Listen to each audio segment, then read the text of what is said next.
এই দোস্ত, এতক্ষণ অনেকক্ষণ হয়ে গেল, অর্ডার দিলাম, এখনো অর্ডার আসলো না। কিচেনে আবার আগুন টাগুন লাগলো না তো? না না, এসব কথা বলা ঠিক না।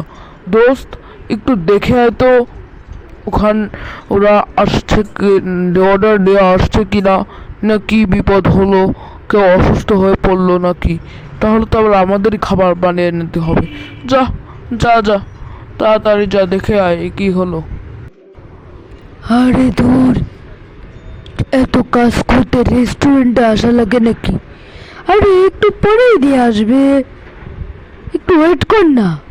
নিয়ে আসবে নিয়ে আসবে, ওয়েট কর একটু ওয়েট কর, নিয়ে আসবে। 2 ঘন্টা ধরে ওয়েট করছি, তখন থেকে বলছিস নিয়ে আসবে নিয়ে আসবে, কষ্ট করার দরকার নাই।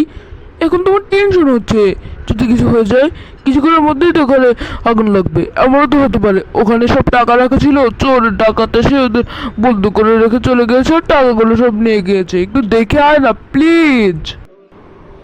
আরে ওই দেখ নিয়ে আসছে। চল এবার খাওয়াটা শুরু করি, চল। এ তো আবার ইনভিজিবল খাবার। চল যাই হোক, ওনারা তো আমাদের একটা গ্যাজেট দিয়েইছে, এই গ্যাজেট দিয়ে আমরা ইনভিজিবলকে ভিজিবল করে দেখতে পারি। তা আমরা চলো খাওয়া শুরু করি, তাড়াতাড়ি দোস্ত খাওয়া শুরু কর, অনেক ক্ষুধা লাগছে অনেক। হ্যাঁ হ্যাঁ দোস্ত, খাওয়া শুরু করি। বিসমিল্লাহির রহমানির রহিম। বিসমিল্লাহির রহমানির রহিম।